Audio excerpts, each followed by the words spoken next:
The year 1137 CE, in the ancient Mesopotamian city of Tikrit, saw the birth of a boy who would one day be known as Saladin, the legendary Sultan of Egypt and Syria.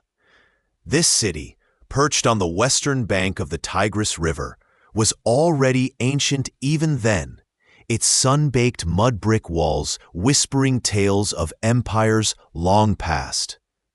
It was a place where the air itself seemed to hum with history, a crossroads of cultures and conflicts that had shaped the world for millennia.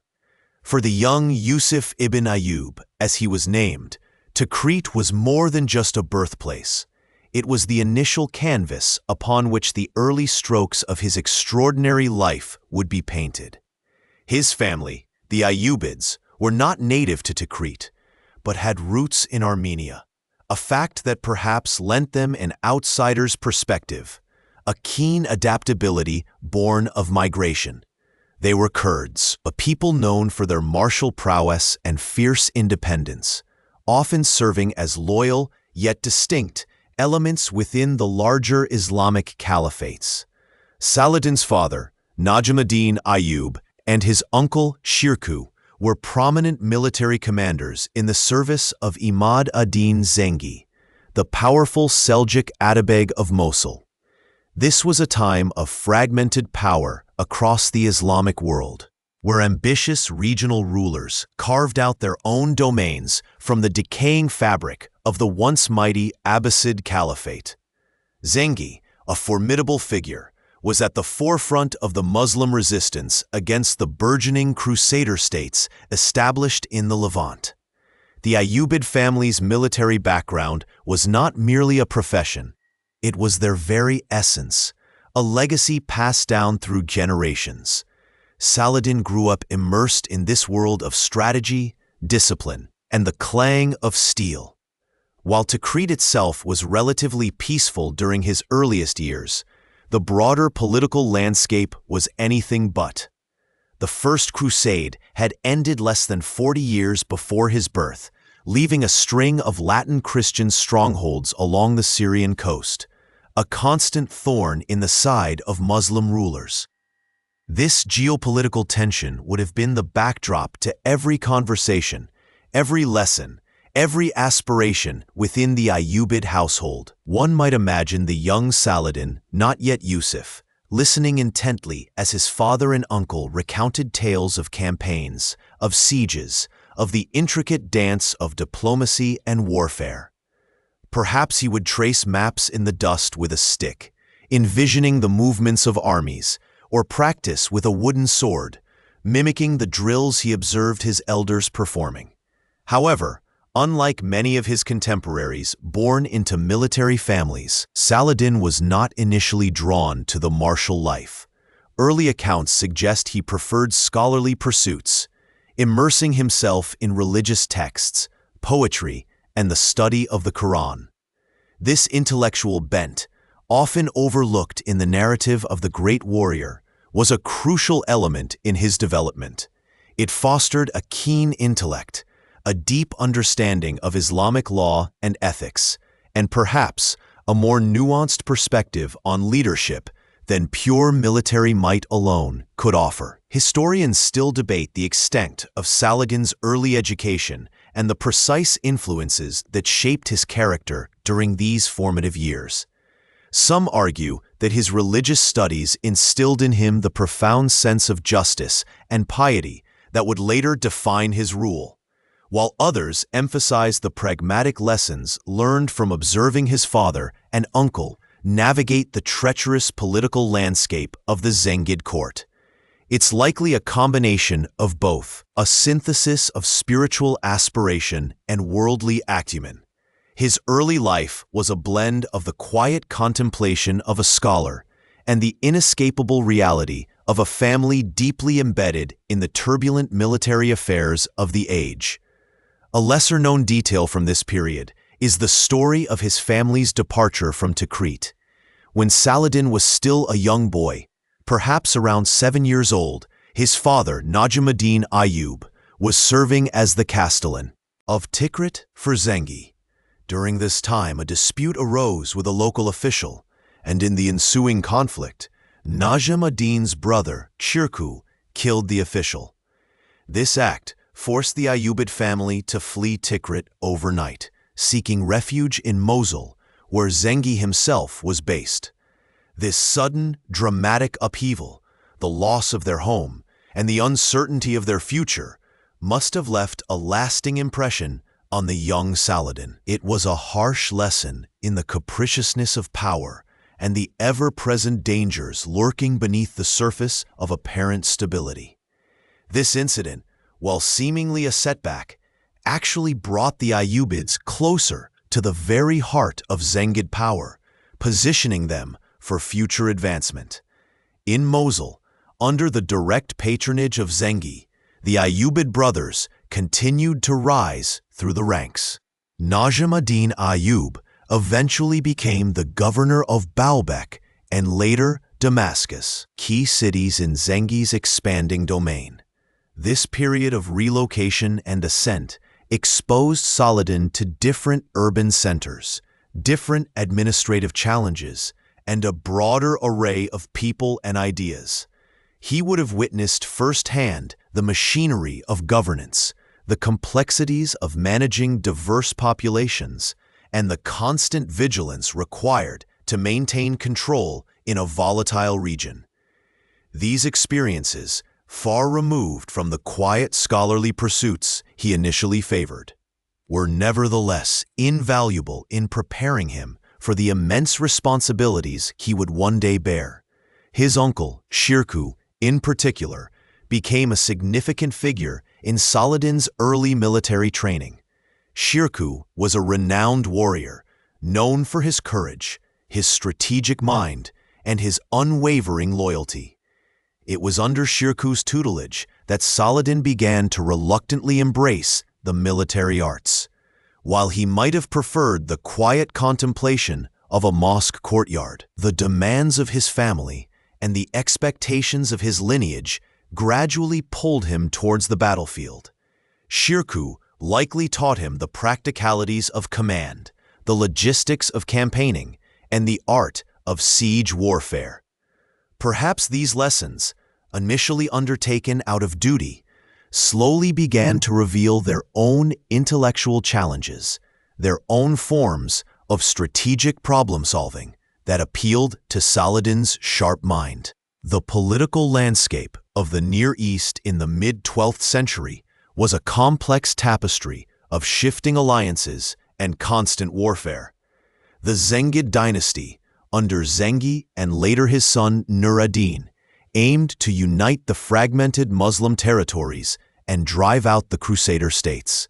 This grand vision provided a compelling purpose, a noble cause that transcended mere territorial ambition. Saladin grew up within this ideological framework, steeped in the rhetoric of jihad, not merely as religious warfare, but as a struggle for justice and the liberation of Islamic lands. This formative environment, combining personal piety with a clear political objective, laid the groundwork for his future role as the champion of Islam against the Crusaders. The early influences on Saladin were thus multifaceted: the strong military tradition of his Kurdish family, the intellectual and spiritual discipline of his religious studies, the harsh lessons learned from political upheaval, and the direct mentorship of formidable figures like his uncle Shirkuh. He was a product of his time and place, a reflection of the turbulent yet vibrant world of 12th century Mesopotamia and Syria. The boy from Tikrit, who initially shied away from the sword, was being inexorably shaped by the forces of history, preparing him, perhaps unknowingly, for the monumental tasks that lay ahead. He was learning not just how to fight, but how to lead, how to inspire, and how to navigate the intricate currents of power and faith. The foundations of his character, his strategic acumen, his sense of justice, his piety, and his eventual military brilliance were all being laid brick by painstaking brick in these formative years.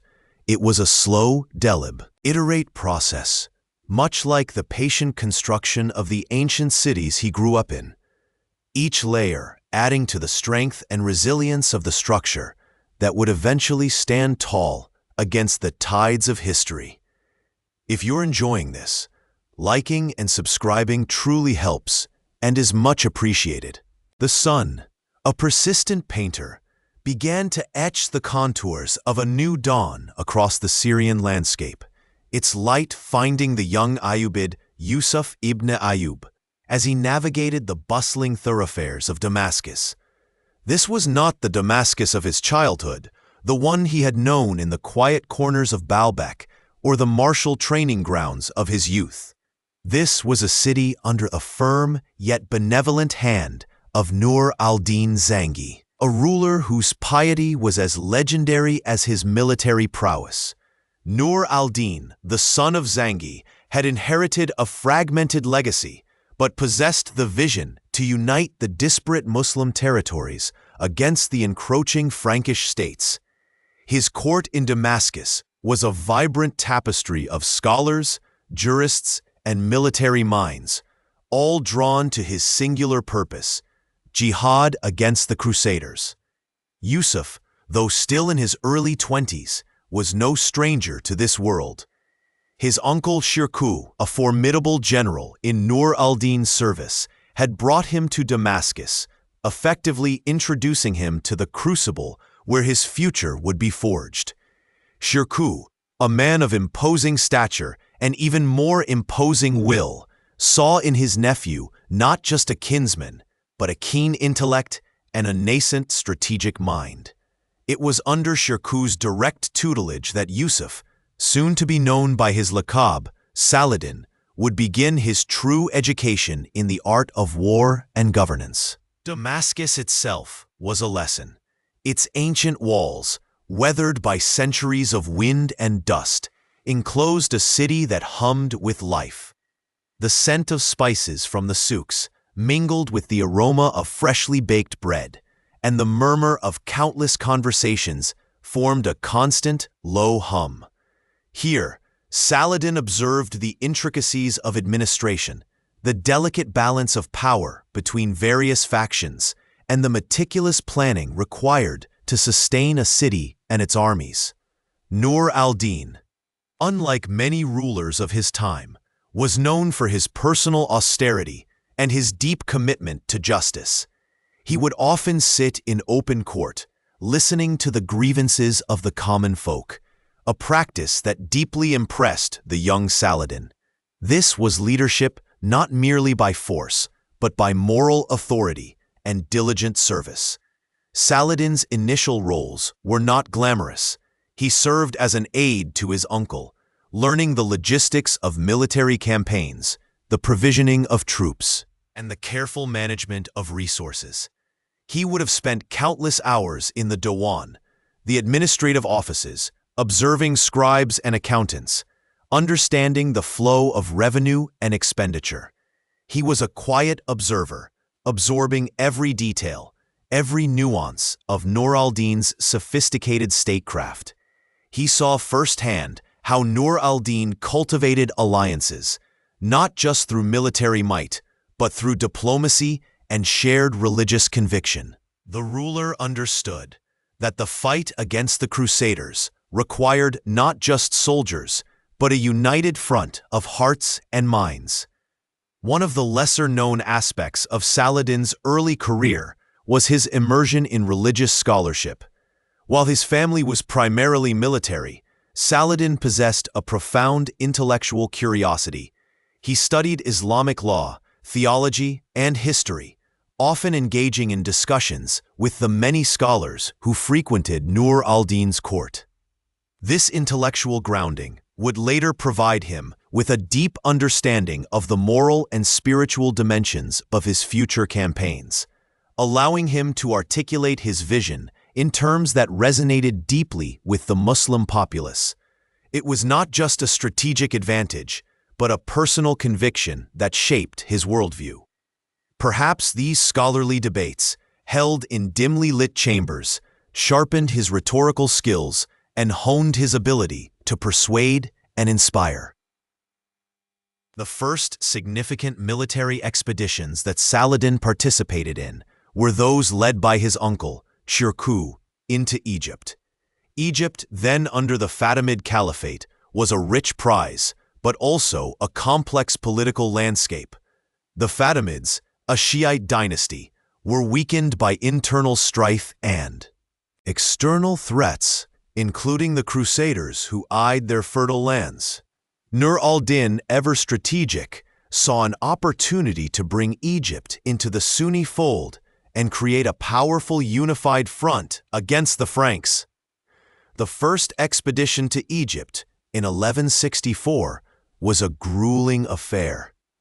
Saladin, still relatively inexperienced in direct combat, served as a key aide to Shirkuh. They marched across the Sinai Desert, a formidable natural barrier, under the relentless sun. The objective was to support the Fatimid vizier, Shawar, who had been ousted and sought Nur al-Din's aid. However, Shawar proved to be a fickle ally, often playing Nur al-Din's forces against the Crusaders. This early exposure to the treacherous world of Egyptian politics was a harsh but invaluable lesson for Saladin. He witnessed firsthand the shifting loyalties, the betrayals, and the constant need for vigilance. During this campaign, Saladin distinguished himself not through grand heroics, but through his calm demeanor under pressure and his keen tactical insights. In one notable engagement, the Battle of Al-Bubain in 1167, Shirkuh's forces faced a combined Crusader and Fatimid army. Saladin, positioned on the flank, played a crucial role in preventing a rout and turning the tide of battle. His ability to maintain discipline among his troops and execute Shirkuh's orders precisely, even amidst the chaos of battle, marked him as a promising commander. This battle, though not a decisive victory, showcased his emerging military acumen. Historians still debate the exact extent of Saladin's independent command during this early period, with some suggesting he was merely executing orders, while others argue he was already demonstrating nascent leadership qualities that went beyond simple obedience. The fog of war and the passage of centuries often obscure the precise details of individual contributions in such large-scale engagements. The second expedition to Egypt, also in 1167, saw Saladin take on more responsibility. He was entrusted with the defense of Alexandria, a major port city, while Shirkuh continued his campaign. This was a critical assignment, as Alexandria was besieged by a powerful Crusader Fatimid force. Saladin, with a relatively small garrison, endured a prolonged siege, demonstrating remarkable resilience and strategic cunning. He managed to maintain morale, organize defenses, and even launch successful countersorties. His successful defense of Alexandria, against overwhelming odds, cemented his reputation as a capable military leader in Nur al-Din's eyes. It was a testament to his ability to inspire loyalty and make sound decisions under extreme duress. The third and final expedition to Egypt in 1169 proved to be the most decisive. This time, Shirkuh, with Saladin by his side, entered Cairo, the heart of the Fatimid Caliphate. The aging Fatimid Caliph, al-Adid, was a mere figurehead, and the true power lay with the vizier, Shawar, who continued his duplicitous maneuvering. Shirkuh, however, had grown weary of Shawar's treachery. After a series of political machinations, Shawar was executed, and Shirkuh was appointed vizier by the caliph. This was a monumental shift in power, placing Egypt firmly within Nur al-Din's sphere of influence. However, Shirkuh's tenure as vizier was tragically short-lived. He died just 2 months after his appointment, leaving a power vacuum. The choice of his successor was critical. Nur al-Din, from Damascus, had several options, but the Fatimid Caliph al-Adid, perhaps seeking a less formidable figure, appointed Saladin as vizier. This decision surprised many, as Saladin was still relatively young and less experienced than some of the other Ayyubid commanders.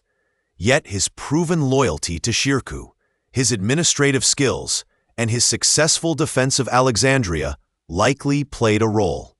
Saladin's appointment as vizier in Egypt marked a pivotal moment. He was no longer merely serving under Nur al-Din's wing. He was now the de facto pseudo-ruler of one of the richest and most strategically vital regions in the Islamic world.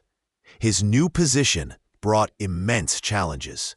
He had to consolidate his power in a city still loyal to the Fatimid Caliphate, navigate the complexities of Egyptian politics, and defend against the ever-present threat of Crusader incursions. He began by replacing Fatimid officials with his own loyal men, often members of his own family, thus laying the groundwork for the Ayyubid dynasty. One of Saladin's most significant acts as vizier was the abolition of the Fatimid Caliphate in 1171. This was a bold and calculated move. For centuries, Egypt had been a center of Shiite power, a theological rival to the Sunni Abbasid Caliphate in Baghdad, which Nur al-Din recognized as the legitimate spiritual authority. Saladin, with Nur al-Din's tacit approval, ordered the khutbah, the Friday sermon, to be recited in the name of the Abbasid Caliph rather than the Fatimid. This seemingly simple act was a profound declaration of allegiance and a definitive end to Fatimid rule. The transition was remarkably peaceful, a testament to Saladin's growing authority and the Fatimid's declining influence. The last Fatimid Caliph, al-Adid, died shortly after, and the dynasty quietly faded into history. With Egypt now firmly under his control and aligned with Sunni Islam, Saladin began to implement Nur al-Din's vision for a unified front against the Crusaders. He reformed the Egyptian army, integrating the various Fatimid factions into a more cohesive fighting force. He improved the country's finances, recognizing that a strong economy was the bedrock of military power. He also began to fortify Egypt's defenses, anticipating future Crusader attacks. Yet, despite his growing power in Egypt, Saladin remained, at least outwardly, a loyal subordinate of Nur al-Din. He continued to send tribute and reports to Damascus, acknowledging Nur al-Din as his sovereign. However, the vast distance and Saladin's increasing autonomy inevitably led to a subtle shift in their relationship. Nur al-Din, ever vigilant, recognized Saladin's ambition and capability. He had successfully brought Egypt into the fold, but now a new dynamic was emerging. The student was rapidly becoming a master in his own right, and the stage was being set for a future that would transcend the boundaries of mere service. The whispers among the courtiers in Damascus perhaps spoke of a rising star in the west, one that shone with an increasingly independent light. The sands of Syria, though familiar, now seemed to whisper a different call to Saladin. A new horizon beckoned, shimmering in the distance: Egypt. It was a land of ancient grandeur, of the life-giving Nile, and of immense strategic importance. But it was also a land in disarray, a jewel ripe for the plucking, yet guarded by the fading power of the Fatimid Caliphate and coveted by the ever-present Frankish Crusaders. The year was 1164, and Saladin, still a young man in his late 20s, found himself accompanying his uncle Shirkuh on an expedition that would forever alter the course of his destiny. The Fatimid Caliphate, once a formidable Shiite power stretching across North Africa, was by this point a shadow of its former self. Its caliphs, though still revered as spiritual leaders by their followers, had become little more than figureheads. Their authority eroded by powerful viziers who wielded the true reins of power. The current vizier, Shawar, was a man of shifting loyalties, exiled and seeking aid to reclaim his position. He had turned to Nur al-Din, Saladin's lord, for assistance, promising rich rewards in return. This was the initial spark, a strategic invitation that drew the Zengid forces, including Saladin, into the heart of Egypt. Their first foray was marked by swift success. Shirkuh, a seasoned commander, led his troops with practiced efficiency. They marched across the Sinai, a journey of endurance under the relentless sun, and quickly established a foothold. Shawar was reinstated as vizier, but the delicate balance of power was immediately upset. Shawar, fearing the growing influence of his Zengid benefactors, soon turned to the very enemies he had sought protection from, the Crusaders. This betrayal set the stage for a complex, multi-sided struggle for control of Egypt, a struggle that would test Saladin's nascent military and political acumen. The Crusaders, ever vigilant and opportunistic, saw Egypt as a vital prize. Its wealth could fund their campaigns, and its control would cripple their Muslim adversaries. King Amalric I of Jerusalem, a shrewd and determined monarch, launched his own expeditions into Egypt, often aligning with Shawar against Shirkuh. This period saw a series of intricate maneuvers, sieges, and counter-sieges. Cairo, the Fatimid capital, with its ancient walls and bustling markets, became a focal point of these struggles. Saladin, though still under his uncle's command, was given increasingly important roles, demonstrating his tactical brilliance and unwavering resolve. One notable encounter occurred at the Battle of Al-Babain in 1167. Shirkuh, with Saladin by his side, faced a combined force of Crusaders and Fatimid troops loyal to Shawar. It was a fierce engagement. Fought on the open plains, where cavalry charges and disciplined formations determined the outcome. Saladin, commanding the right flank, displayed remarkable composure and skill, helping to secure a decisive victory for the Zengid forces. This battle was a turning point, not just militarily, but also in solidifying Saladin's reputation as a capable commander. He was no longer merely Shirkuh's nephew. He was a rising star in his own right. Despite the military successes, the political landscape of Egypt remained treacherous. Shawar, ever the opportunist, continued to play both sides, seeking to preserve his own power amidst the shifting allegiances. His duplicity, however, ultimately proved to be his undoing. In 1169, after yet another strategic maneuver that saw Shirkuh enter Cairo, Shawar was apprehended and executed. This act, whether by Shirkuh's direct order or by the Fatimid Caliph al-Adid's desire to eliminate a troublesome vizier, cleared the path for a new power to emerge. With Shawar gone, the Caliph al-Adid, perhaps hoping to assert his own authority or simply seeking a strong hand to stabilize his realm, appointed Shirkuh as his new vizier. It was a momentous appointment, placing a Sunni general at the head of a Shiite caliphate. However, Shirkuh's tenure was remarkably brief. Just 2 months later, he passed away, likely from natural causes, leaving a sudden and profound void. The death of Shirkuh created a power vacuum, and the eyes of the Fatimid court, as well as the Zengid commanders, turned to Saladin. Despite his youth, his military prowess and administrative skills had become undeniable. The Caliph al-Adid, perhaps seeing in Saladin a less threatening figure than his uncle, or simply recognizing his capabilities, appointed him as the new vizier. This appointment, in March 1169, was a pivotal moment. Saladin, the young Kurd who had arrived in Egypt as a subordinate, now stood at the pinnacle of its political and military power.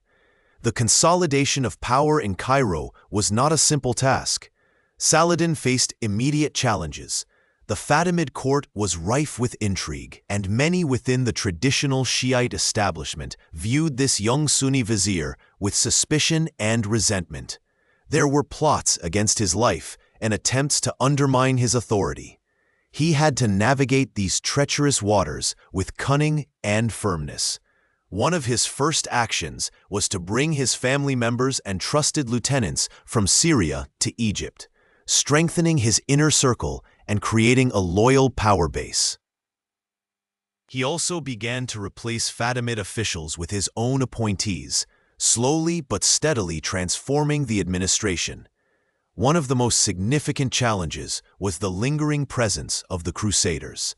King Amalric, recognizing the strategic threat posed by a unified Egypt under Saladin, launched another major invasion in 1169, besieging Damietta, a crucial port city. Saladin, still establishing his authority, faced this threat with remarkable resolve. He rallied his forces, fortified the city, and employed scorched earth tactics in the surrounding countryside to deny the Crusaders supplies. The siege dragged on for 50 days, a testament to the city's defenses and Saladin's leadership, before the Crusaders, plagued by disease and dwindling resources, were forced to withdraw.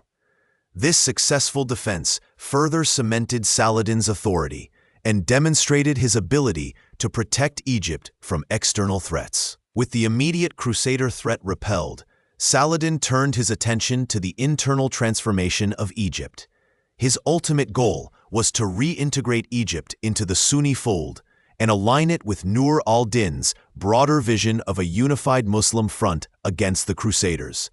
This meant dismantling the Fatimid Caliphate, a dynasty that had ruled Egypt for over 2 centuries. Historians still debate the exact timing and nature of Nur al-Din's direct orders regarding the Fatimids. While it's clear Nur al-Din desired the end of the Shiite Caliphate, Saladin's actions suggest a cautious, pragmatic approach, perhaps waiting for the opportune moment to avoid widespread unrest. The process began subtly. Saladin started by promoting Sunni legal scholars and judges, establishing Sunni madrasas, religious schools, and encouraging the adoption of Sunni practices. He gradually curtailed the power of Shiite officials and replaced them with Sunnis. The most audacious step came in September 1171. On a Friday, instead of the traditional Shiite khutbah sermon being read in the name of the Fatimid Caliph, the name of the Abbasid Caliph in Baghdad, the spiritual head of Sunni Islam, was proclaimed in the mosques of Cairo. This was a symbolic yet profound act, signaling the end of Fatimid rule. The Caliph al-Adid, already gravely ill, died shortly after this declaration, and with his passing, the Fatimid Caliphate formally ceased to exist. There was no widespread rebellion, no bloody purge. The transition was remarkably smooth, a testament to Saladin's careful planning and the Fatimid Caliphate's diminished power. He had effectively absorbed Egypt into the Sunni sphere of influence, not through brute force, but through a gradual, systematic consolidate. It was a bedrock, intense shift in religious and administrative institutions. This consolidation of power in Cairo was the bedrock upon which Saladin would build his future empire. He now controlled the vast resources of Egypt, its fertile lands, its strategic ports, and its considerable wealth. The Nile, which had sustained civilizations for millennia, now flowed through lands under his direct command. Incorporating both his loyal Syrian troops and Egyptian forces, forging a more cohesive fighting machine. He also focused on economic stability, repairing irrigation systems and encouraging trade, understanding that a prosperous realm was a strong realm.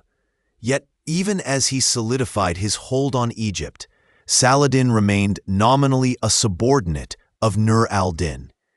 The relationship between the two men, once one of clear fealty, began to evolve. Nur al-Din, based in Damascus, viewed Egypt as a crucial extension of his empire, a vital bulwark against the Crusaders. Saladin, however, having established his own power base and demonstrating his independent capabilities, began to act with increasing autonomy. This subtle shift in dynamic would become more pronounced in the years to come, setting the stage for future developments in the wider Muslim world. For now, Saladin was the undisputed master of Egypt, a land he had entered as a young warrior, and now ruled as a powerful sultan, ready to face the challenges that lay ahead. The air in Cairo, thick with the scent of dust and jasmine, began to settle under the firm hand of Saladin. The Fatimid Caliphate, for centuries a vibrant, if sometimes tumultuous presence, had at last faded, not with a violent explosion, but a quiet sigh. Saladin, now the undisputed master of Egypt, understood the immense weight of this transition. He was no longer merely a general, but a ruler tasked with transforming a fractured land into the heart of a new, unified power. His vision extended beyond mere conquest. It was one of stability, prosperity, and a renewed sense of purpose. His first priority was to dismantle the remnants of Fatimid power and replace them with institutions loyal to the Sunni Abbasid Caliphate in Baghdad, whose spiritual authority he upheld. This was a delicate dance, for many Egyptians had grown accustomed to the Fatimid way of life, their unique religious practices, and their distinct administrative structures. What amazingly is Saladin's prolonging? Saladin moved with a blend of firmness and pragmatism. He abolished the Fatimid diwans, or government departments, which had become bloated and inefficient, replacing them with a more streamlined system. He confiscated the vast estates of the Fatimid elite, distributing some to his loyal emirs and converting others into waqfs, charitable endowments that supported mosques, schools, and hospitals. This not only provided a new source of revenue for the state, but also garnered popular support by investing in public welfare. One of his most significant reforms was in the legal system. The Fatimids had followed their own Ismaili jurisprudence, which Saladin swiftly replaced with the Sunni Shafi'i school of law. He appointed new judges, or qadis, throughout the land, ensuring that justice was administered according to the prevailing Sunni interpretations. This was more than just a religious shift. It was an attempt to standardize legal practices across Egypt, reducing confusion and fostering a sense of common identity under a unified legal framework. Historians still debate the extent to which the common populace truly felt this shift. Was it a welcome return to orthodoxy for many, or did it cause quiet resentment among those who had grown up under the Fatimid system? Perhaps the bustling markets and quiet villages simply adapted, as people always do, to the new decrees from the Sultan's court. Saladin also turned his attention to the economy, understanding that a strong state required a robust financial foundation. He reformed the tax collection system, aiming for greater fairness and efficiency. He encouraged trade, recognizing Egypt's pivotal position at the crossroads of East and West. The port of Alexandria, once a jewel, had suffered from neglect and internal strife. Saladin invested in its infrastructure, ensuring its safety and encouraging merchants to return. He understood that the flow of goods, spices from India, silks from China, timber from Europe, was the lifeblood of the economy, enriching both the state treasury and the lives of its people. Beyond the administrative and economic reforms, Saladin embarked on an ambitious building program that transformed the landscape of Cairo. He commissioned the construction of the citadel, a formidable fortress perched on a hill overlooking the city. This wasn't merely a defensive structure. It was a symbol of his power, a new seat of government that physically dominated the old Fatimid palaces below. Its thick walls and imposing towers were designed to deter any lingering dissent and to project an image of impregnable strength. Imagine the dust rising from the construction sites, the clang of hammers, the shouts of workmen, as this massive undertaking took shape, slowly but surely redefining Cairo's skyline. Within the citadel and throughout the city, Saladin also sponsored the construction of numerous madrasas, or religious schools. These institutions were crucial to his vision of a Sunni revival. They served not only as centers of madrasas, beyond the administrative and economic reforms, learning, teaching Islamic law, theology, and the sciences, but also as training grounds for a new generation of administrators and judges loyal to the Ayyubid cause. He endowed them generously, attracting scholars from across the Islamic world, turning Cairo into a beacon of Sunni scholarship. This was a subtle yet powerful way of solidifying his rule, nurturing intellectual and religious conformity that would outlast any military victory. The military, of course, remains central to Saladin's concerns. He inherited a diverse army, a mix of Kurdish, Turkish, and Arab elements, along with the remnants of the Fatimid forces. His genius lay in integrating these disparate groups into a cohesive fighting force. He established a system of iqta, land grants given to his emirs in exchange for military service and the maintenance of troops. This system, already prevalent in other parts of the Islamic world, provided a stable source of manpower and ensured the loyalty of his commanders. It also decentralized the military somewhat, allowing for rapid deployment and local defense when needed. He understood that a strong, disciplined army was not just for conquest, but for maintaining internal order and deterring external threats.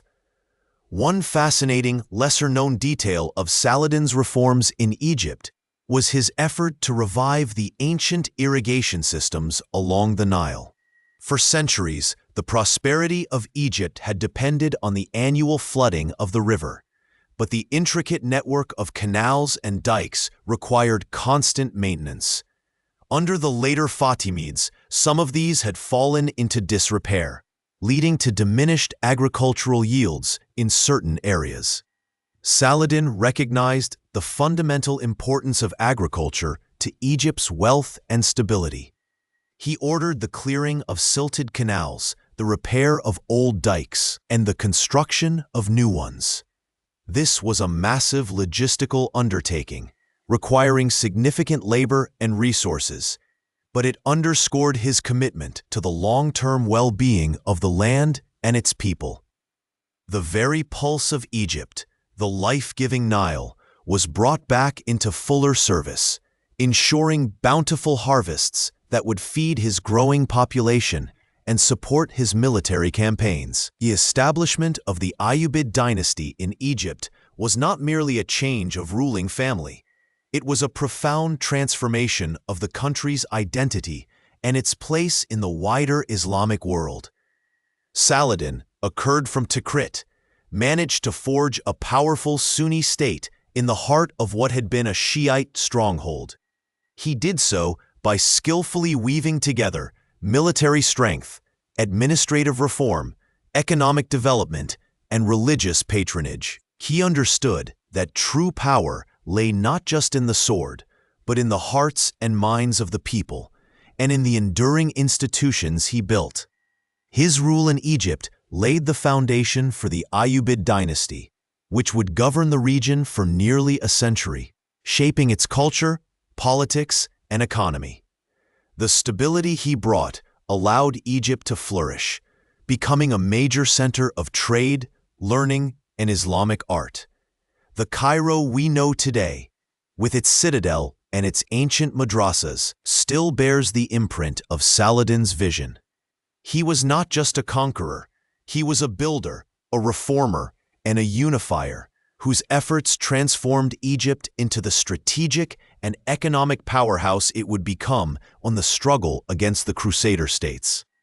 His gaze, however, never truly left the lands beyond Egypt's borders, particularly the holy city of Jerusalem, the ultimate prize that still lay in Crusader hands. With Egypt secured, Saladin could now truly begin to turn his full attention to the grander objective, the liberation of the Levant. The stage was set, the resources gathered, and the unified forces of Egypt and Syria would soon look eastward, towards the sun-drenched plains and ancient hills where destiny awaited. The desert wind, a constant, abrasive companion, carried whispers of change across the Levant. Saladin, now firmly established in Egypt, turned his gaze eastward, towards the fractured mosaic of Crusader states that clung to the coast. These were not the formidable, unified forces of the First Crusade, but rather a collection of often squabbling entities: the Kingdom of Jerusalem, the Principality of Antioch, the County of Tripoli, and the County of Edessa. Though Edessa had long since fallen back into Muslim hands, their very existence, a sharp, foreign shard embedded in the heart of the Islamic world, was a constant affront, a wound that festered. Saladin understood that a direct, immediate confrontation on all fronts would be premature. His power, though growing, was still consolidating, and the Franks, despite their internal divisions, possessed formidable castles and a fierce, if sometimes reckless, fighting spirit. His strategy would be one of careful probing, diplomatic maneuvering, and the gradual erosion of their strength, much like the desert slowly reclaims ancient ruins. One of the earliest significant encounters, a harbinger of the larger conflicts to come, occurred in 1177. Saladin, having secured his position in Egypt and Syria, launched an ambitious campaign towards Ascalon, a coastal Crusader fortress. His forces, numbering perhaps 26,000, swept through the region, confident of an easy victory.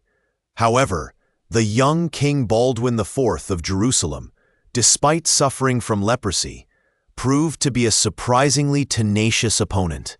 Baldwin, leading a much smaller Crusader army, perhaps only a few thousand, launched a daring counterattack near Monchazard, a site not far from Ramla. The Crusaders, fueled by desperation and a deep religious fervor, caught Saladin's scattered army by surprise. The Muslim forces, spread out and perhaps overconfident, were routed.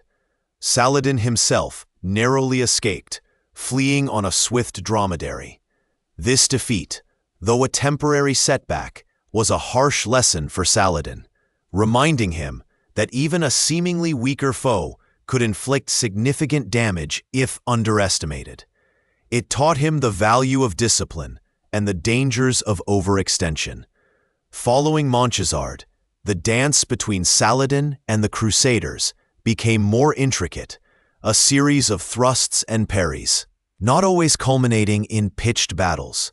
There were truces, often fragile and short-lived, negotiated through envoys who traversed the dusty roads between Cairo, Damascus, and Jerusalem. These truces allowed for trade, for the passage of pilgrims, and for both sides to regroup and resupply.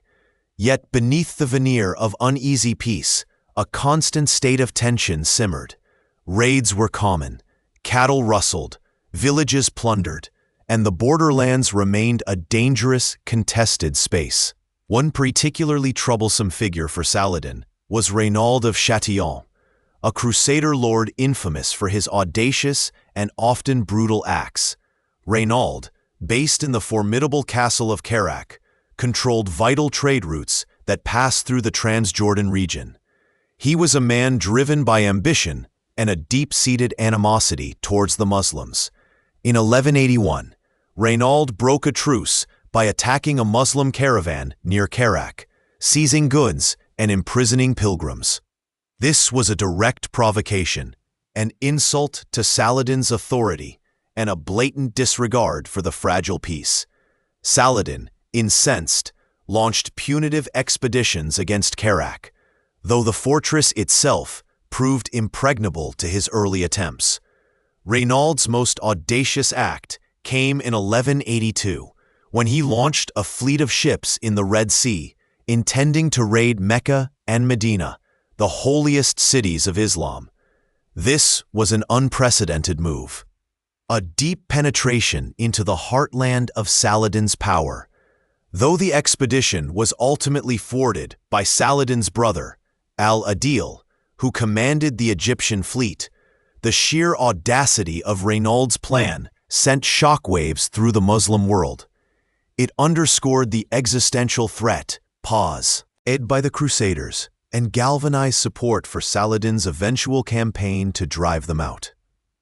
Historians still debate the true extent of Reynald's forces in the Red Sea and how close they came to their sacrilegious objective.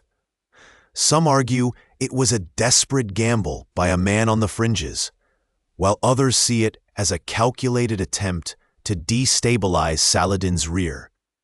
Beyond the battlefield, Saladin engaged in a sophisticated diplomatic game. He sought to exploit the divisions within the Crusader leadership, particularly the tensions between the various lords and the King of Jerusalem. He also maintained contact with European powers, seeking to understand their intentions and, at times, to dissuade them from sending fresh crusading armies. His envoys traveled far and wide, carrying messages of both warning and conciliation. There are accounts of Saladin exchanging gifts with European monarchs, a subtle form of diplomacy that aimed to project an image of power and civility.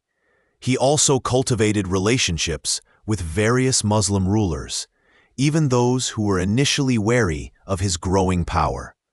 His ultimate goal was to unite the disparate Islamic lands under his banner, creating a formidable force capable of confronting the Franks once and for all. This was a long, arduous process, involving both military campaigns and shrewd political alliances. He understood that unity was not merely a matter of conquest, but of fostering a shared sense of purpose, a collective desire to reclaim what was lost. The years following Montbizard and Reynald's provocations saw a series of smaller engagements, raids, and sieges. Saladin meticulously built up his army, training his troops and improving his logistics.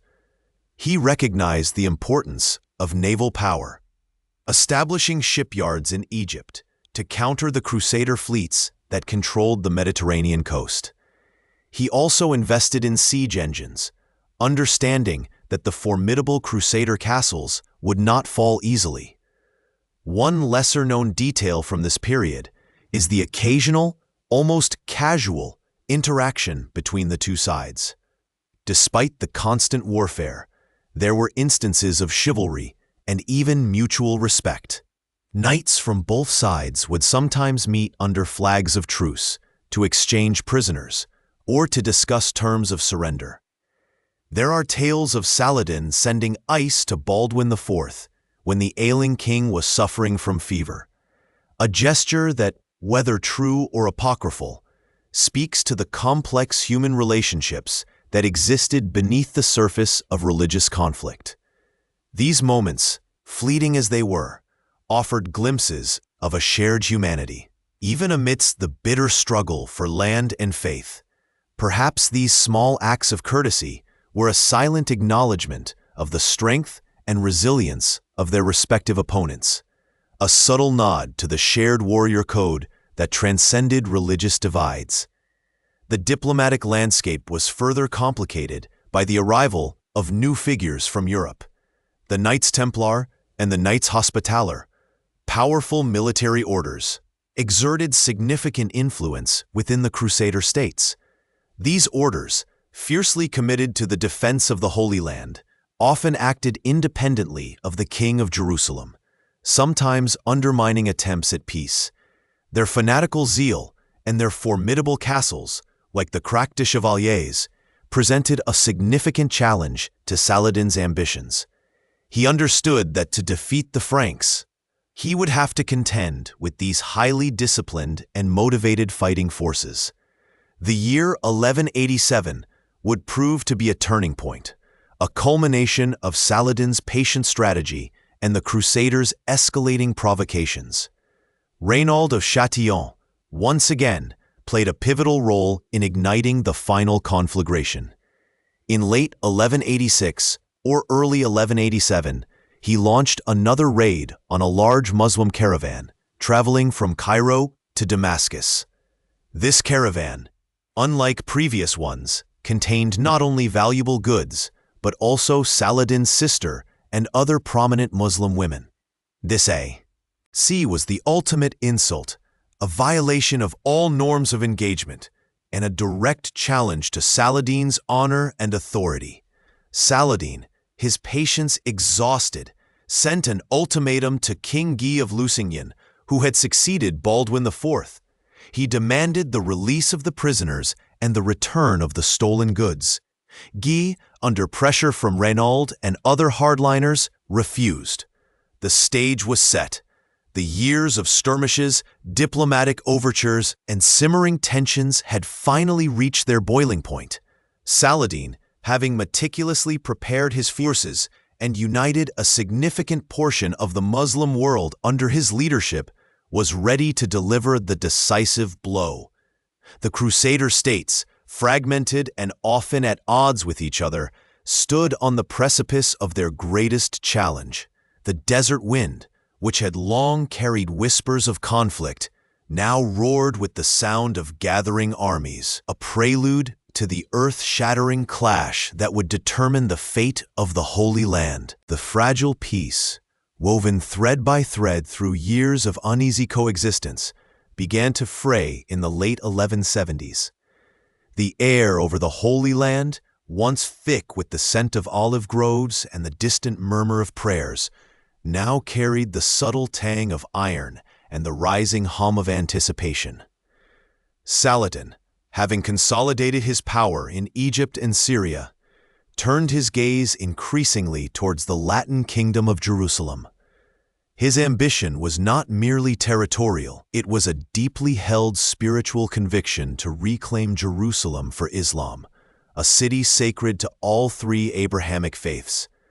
The first significant rupture in the truce came with the audacious actions of Raynald of Chatillon, Lord of Ultra-Jourdain. Raynald, a figure of controversial renown among both Franks and Muslims, possessed a volatile spirit and a penchant for aggressive, often unprovoked raids. In 1177, while Saladin was campaigning in northern Syria, Raynald seized the opportunity to launch a daring raid into the Hijaz, the very heartland of Islam. His forces attacked caravans and even threatened the holy cities of Mecca and Medina, a sacrilege in Muslim eyes. This act, far beyond mere border skirmishes, was a profound insult and a direct challenge to Saladin's authority and his role as protector of Islam. It demonstrated a reckless disregard for the existing treaties and ignited a furious resolve within Saladin. Despite this provocation, King Baldwin IV, the young leper king of Jerusalem, still sought to maintain a semblance of peace. Baldwin, known for his intelligence and courage despite his debilitating illness, understood the precariousness of their position. He had, in fact, been instrumental in negotiating truces with Saladin in the past. Yet the Latin kingdom was a patchwork of feudal lords, many of whom, like Raynald, acted with a degree of autonomy that often undermined royal policy.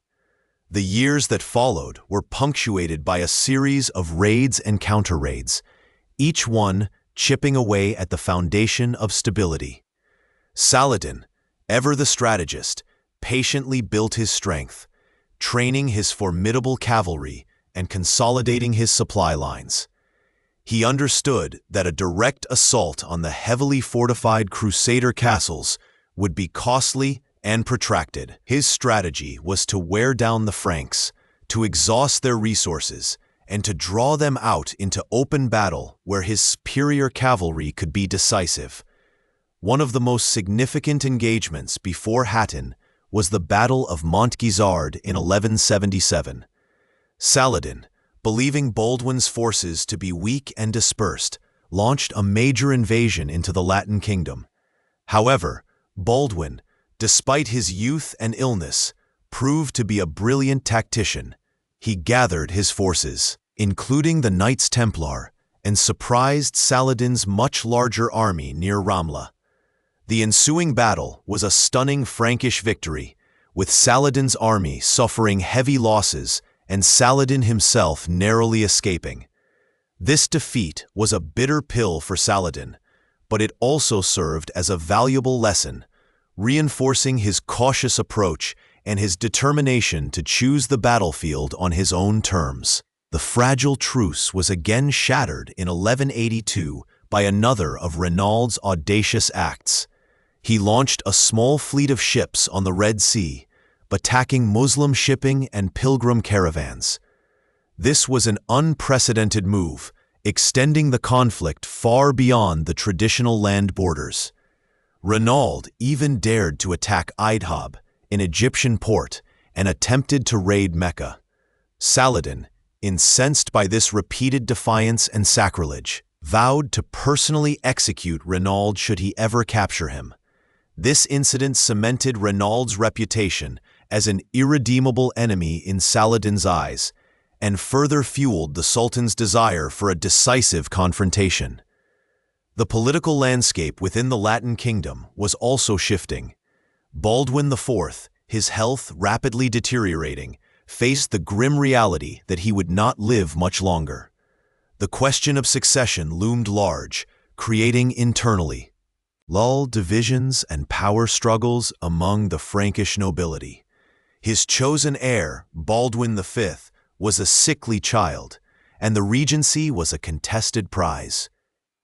This internal strife weakened the kingdom at a time when external threats were mounting.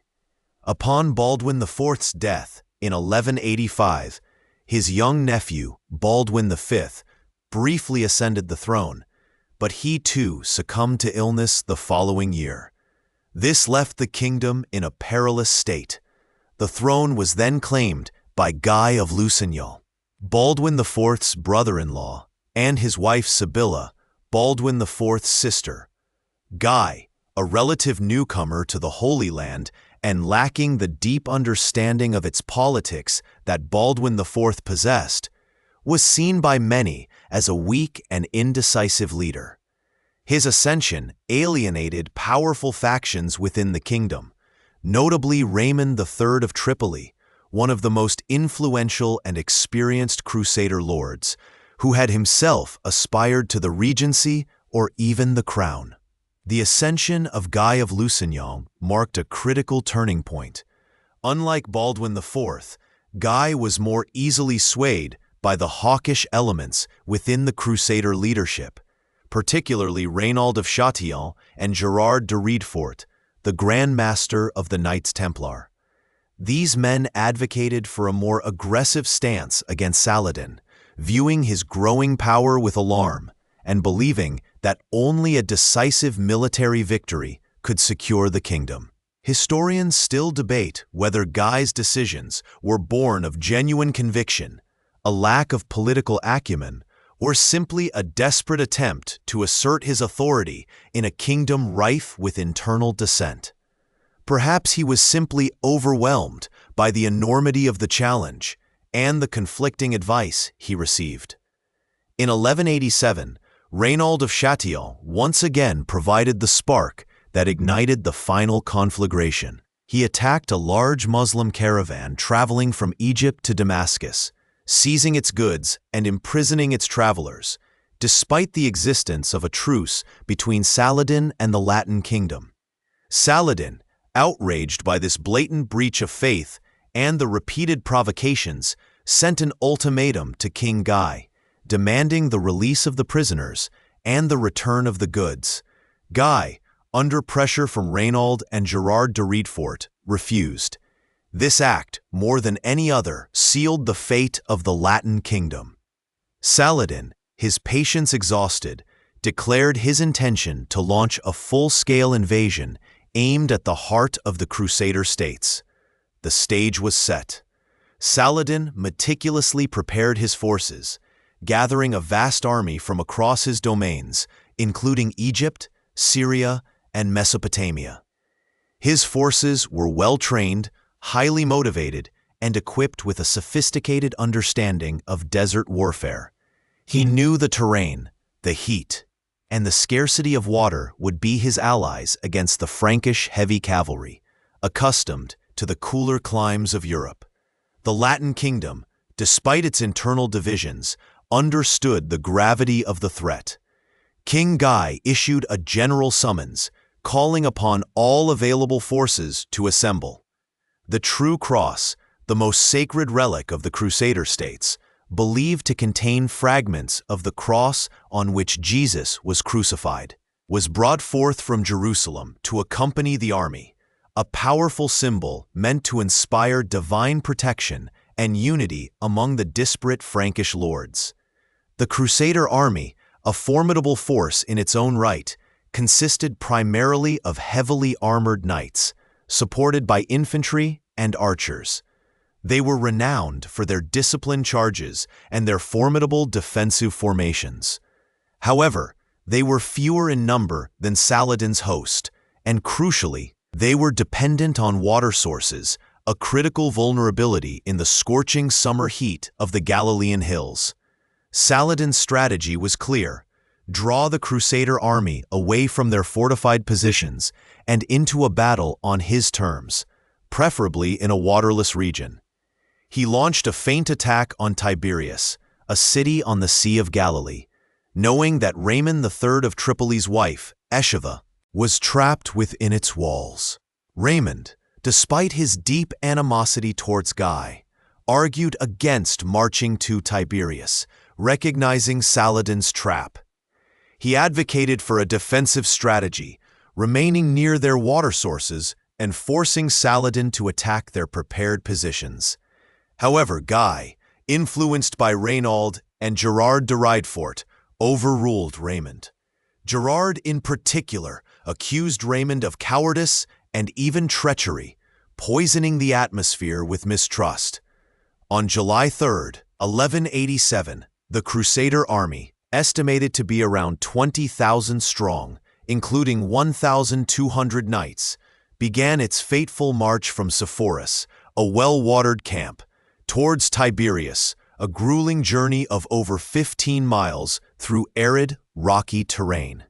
The sun beat down relentlessly, baking the earth and shimmering off the distant hills. The heavy armor of the knights became an unbearable burden, and the lack of water quickly began to take its toll. The air grew thick with dust, kicked up by thousands of marching feet and hooves, mingling with the sweat and desperation of the soldiers. Saladin's forces shadowed the Crusaders, harassing their flanks with relentless arrow fire, never allowing them to rest or find water. The Muslim archers, mounted on swift horses, would unleash volleys of arrows and then retreat before the heavily armored Frankish knights could countercharge. A classic hit-and-run tactic that slowly but surely wore down the Crusaders. The Crusader army, already suffering from thirst and exhaustion, was forced to spend the night of July 3rd on a barren plateau, miles from any water source, surrounded by Saladin's forces. The fires of the Muslim army glowed ominously in the darkness, a silent promise of the battle to come. The morning of July 4th, 1187, dawned with a cruel, oppressive heat. The Crusader army, parched and demoralized, was trapped on a double-peaked hill known as the Horns of Hattin. Below them, Saladin's army waited, fresh and well-supplied with water.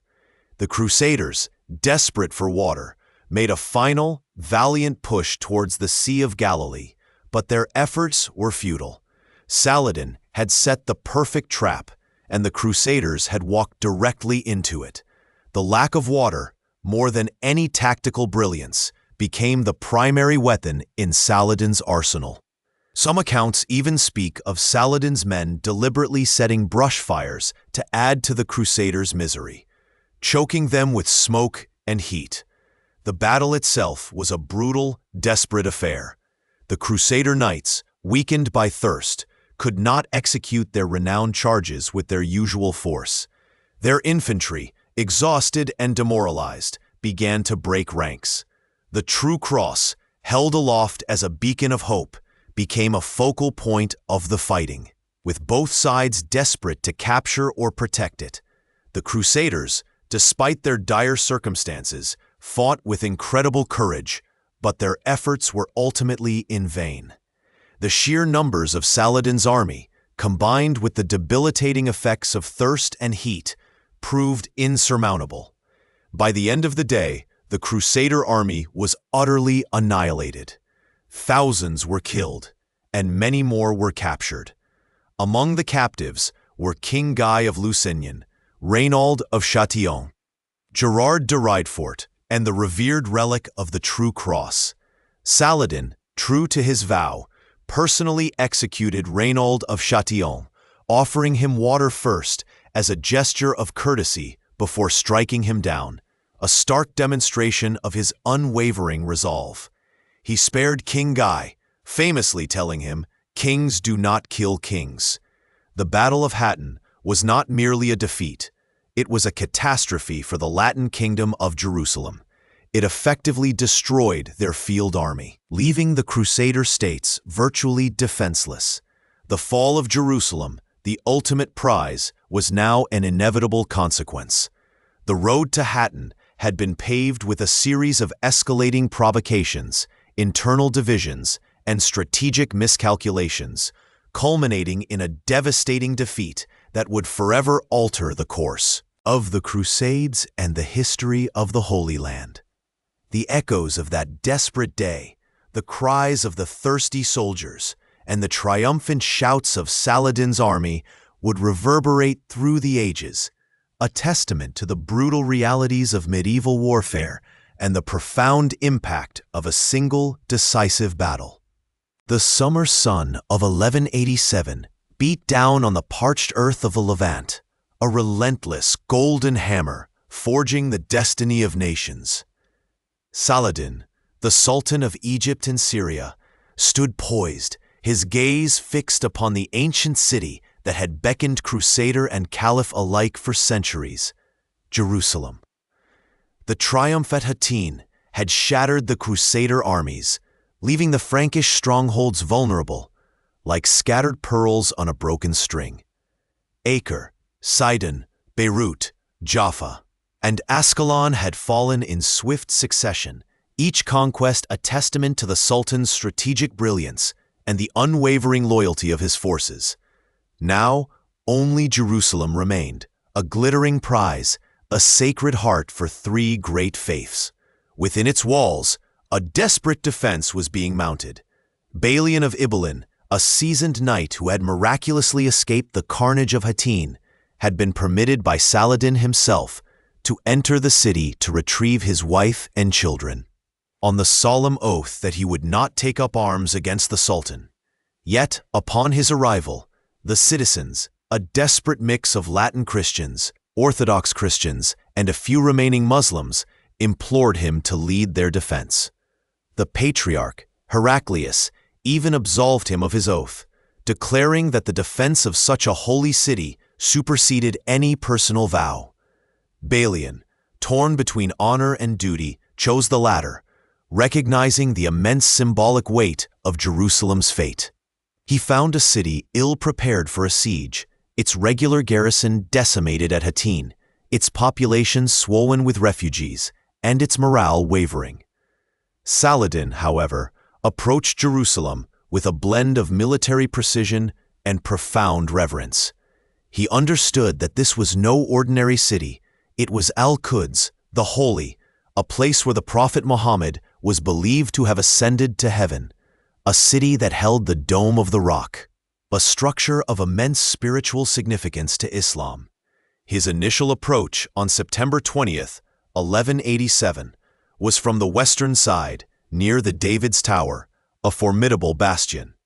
His engineers, masters of siegecraft, began to deploy their mangonels and trebuchets, massive wooden machines designed to hurl stones and fire at the city walls. The air soon filled with the thud of falling projectiles and the cries of the besieged. The defenders, though few in number and largely untrained, fought with a fierce resolve born of desperation. They knew that surrender might mean enslavement or death, and they clung to the hope of a miracle, perhaps a relief force from Europe that would never arrive.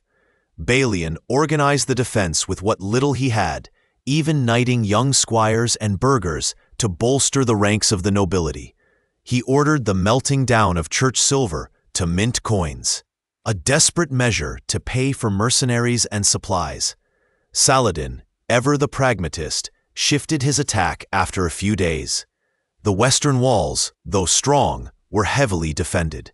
He moved his forces to the northern side, near the Damascus Gate, where the ground was more level and less rocky, making it easier to deploy his siege engines and to undermine the walls.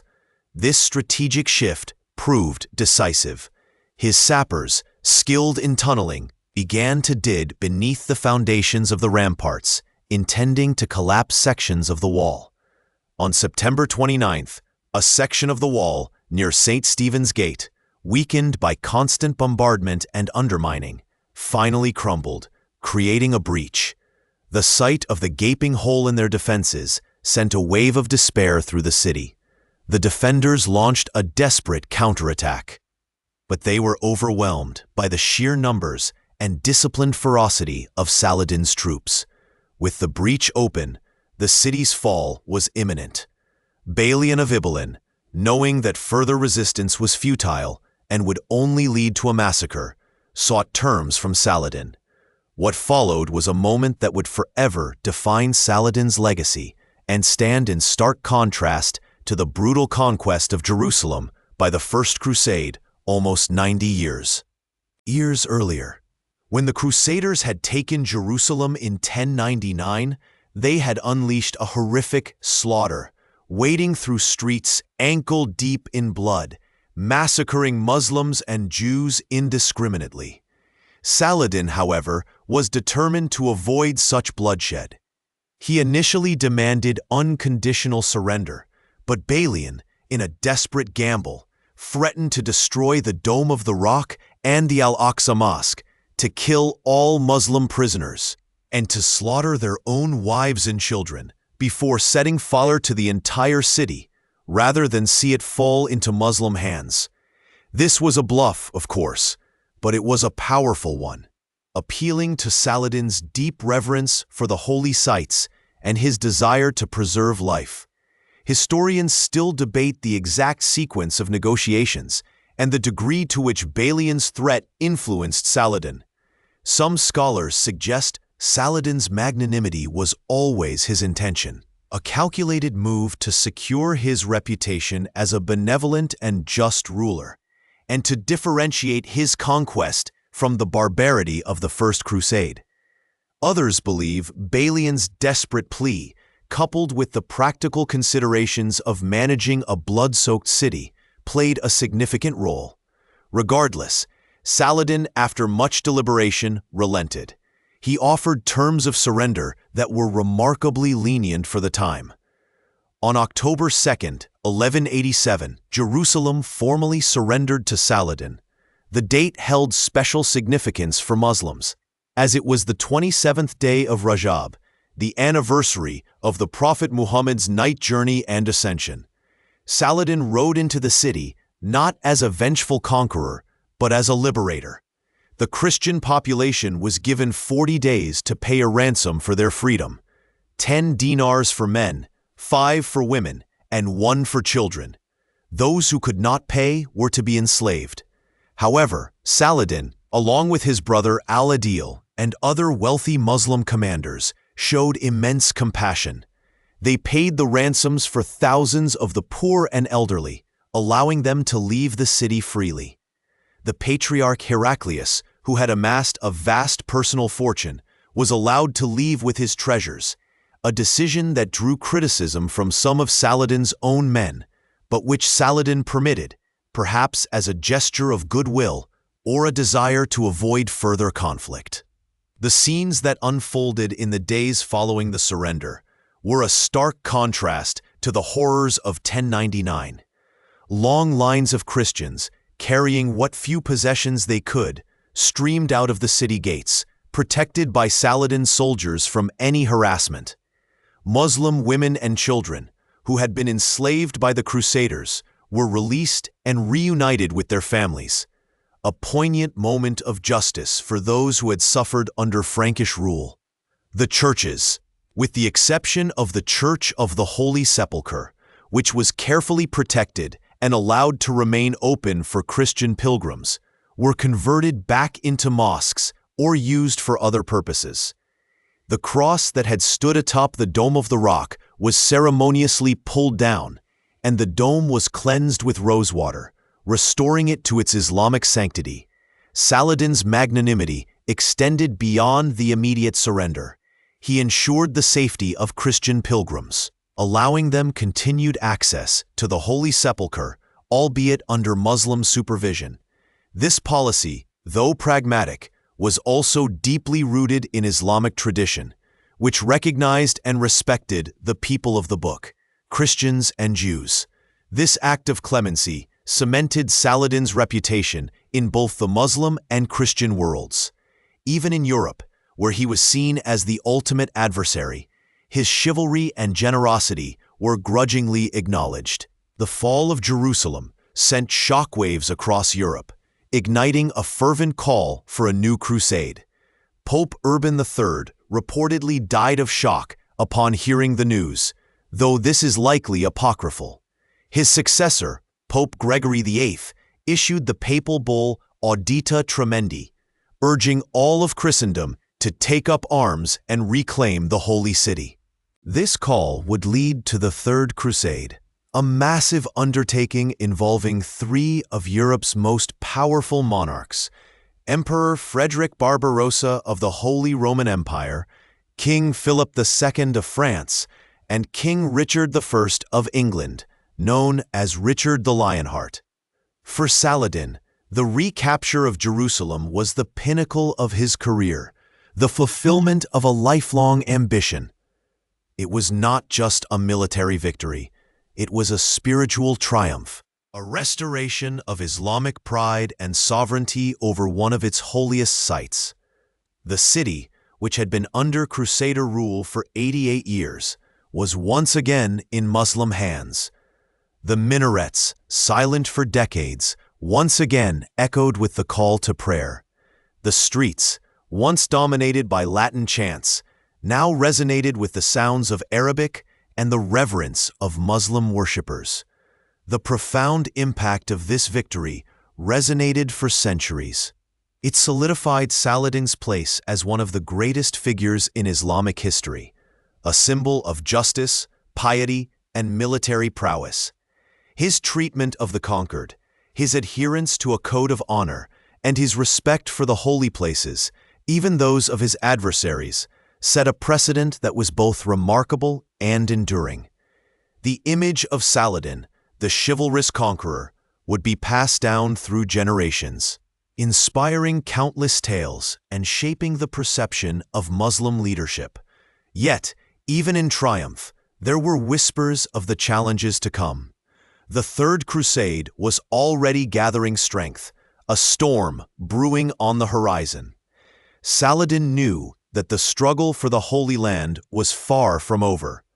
His victory in Jerusalem was a moment of profound peace and spiritual fulfillment, but it was also a brief interlude before the next, perhaps even greater, test of his leadership and his faith.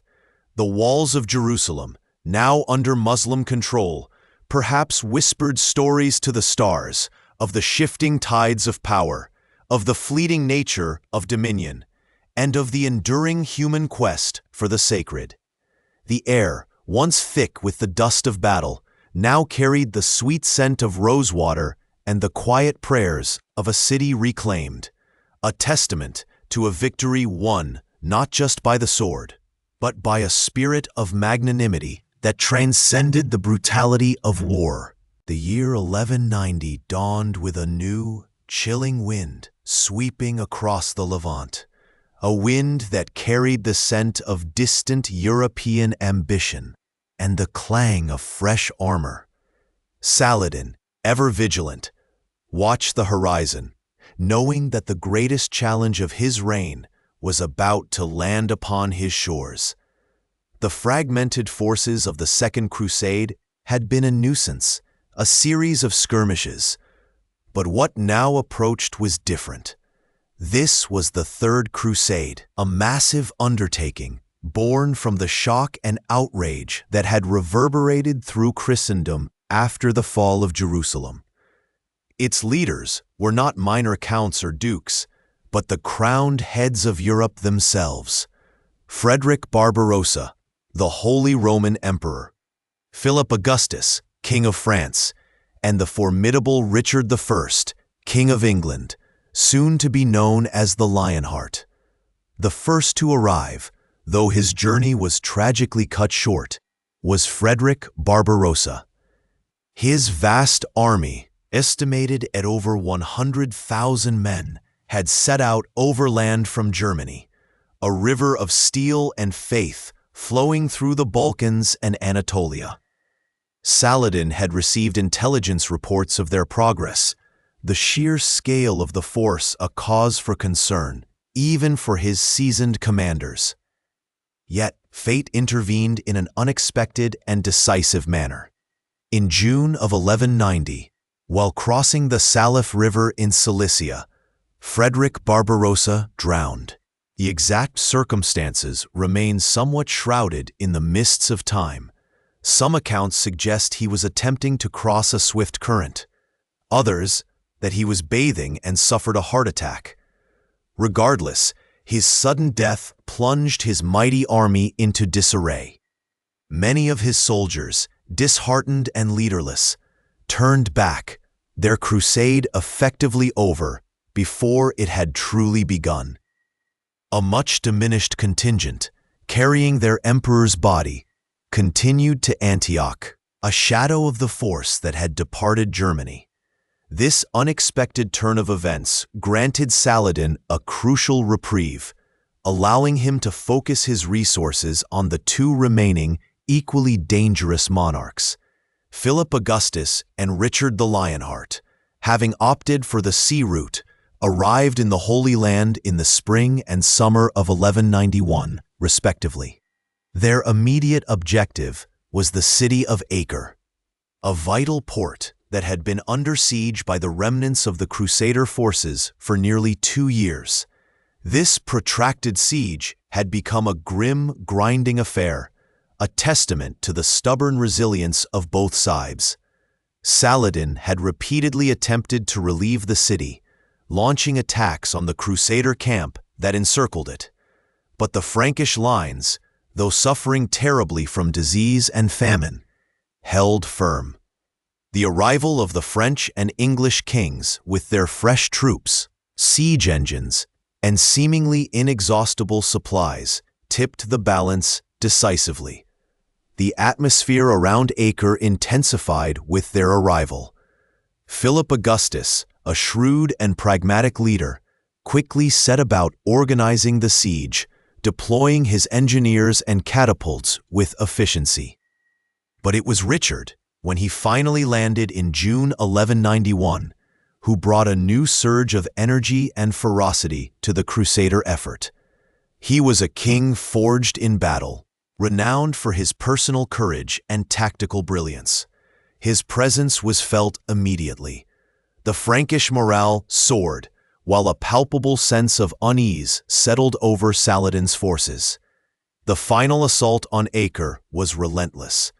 Richard's engineers, reportedly using new and powerful trebuchets, battered the city walls day and night. Saladin, watching from a nearby hill, could do little but send in small reinforcements and hope for a miracle. His attempts to break the siege from the outside were repelled by the reinvigorated Crusader lines.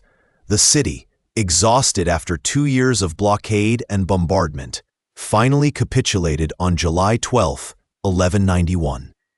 The fall of Acre was a significant blow to Saladin's prestige and a strategic victory for the Crusaders, providing them with a secure port and a base of operations for their push towards Jerusalem. However, the victory at Acre was immediately marred by an act of horrific brutality that would forever stain Richard's reputation in the eyes of the Muslim world.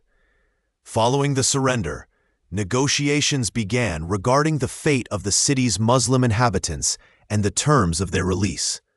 Saladin had agreed to pay a ransom for the garrison and return the True Cross, which he had captured at Hattin. Yet delays and disputes arose. Impatient and perhaps seeking to send a brutal message, Richard, on August 20th, 1191, ordered the execution of the entire Muslim garrison of Acre, numbering between 2,700 and 3,000 men, women, and children. They were led out of the city and butchered in full view of Saladin's camp. This act, an unimaginable atrocity even by the harsh standards of medieval warfare, deeply shocked Saladin. It solidified his resolve and extinguished any flicker of trust that might have existed between the two leaders. It also fueled a lasting bitterness among the Muslim populace, ensuring that the conflict would continue with renewed ferocity. With Acre secured, the Crusaders, led by Richard, began their march south along the coastal road towards Jaffa, their ultimate goal being Jerusalem. Saladin, having withdrawn his forces, adopted a scorched earth policy, destroying wells and crops to deny the Crusaders sustenance. He also harassed their march relentlessly, his light cavalry, the ghulams, launching swift, stinging attacks, then melting away before the heavily armored Crusader knights could respond effectively. It was a war of attrition, a test of endurance and discipline. The climax of this march came on September 7th, 1191, at the Battle of Arsuf. Richard, leading his army in a tightly disciplined formation, was constantly assailed by Saladin's archers and cavalry. The Crusader army moved as a single impenetrable block, its flanks protected by the sea on one side and dense forest on the other. Richard had issued strict orders for his men to maintain formation, no matter how intense the provocation. Saladin, observing their slow, methodical advance, hoped to break their discipline, to draw them into a disorganized charge that he could then envelop. For hours, the Muslim archers rained arrows upon the Crusader ranks, while cavalry feigned charges, testing their resolve. The heat was oppressive, the dust blinding, and the constant harassment began to wear down the Crusaders. At one point, the Hospitallers, the rearguard, could bear it no longer. Impatient and perhaps seeing an opening, they broke formation and charged into the Muslim lines without Richard's command. This premature charge threatened to unravel Richard's carefully orchestrated plan. However, Richard, with remarkable presence of mind, seized the moment. Seeing that the charge had begun, he immediately ordered a general advance. The full weight of the Crusader heavy cavalry thundered into Saladin's forces. The shock of the charge was immense. The Muslim lines, though resilient, were not designed to withstand such a concentrated assault from heavily armored knights. They broke and fled, suffering heavy casualties. Saladin himself, witnessing the rout, was forced to withdraw. Arsuf was a decisive victory for Richard. It demonstrated his tactical genius and the formidable power of the Crusader heavy cavalry when properly deployed. It also shattered the myth of Saladin's invincibility, which had grown since Hattin. Yet it was not a complete rout. Saladin's army, though defeated, was not destroyed. He had lost many men, but his core forces remained intact, and his strategic position was largely unchanged. The victory allowed Richard to secure Jaffa, providing him with another crucial port and a staging ground for the advance on Jerusalem. The period following Arsuf saw a series of complex and often frustrating negotiations between Richard and Saladin. Messengers passed between their camps, carrying proposals and counter-proposals.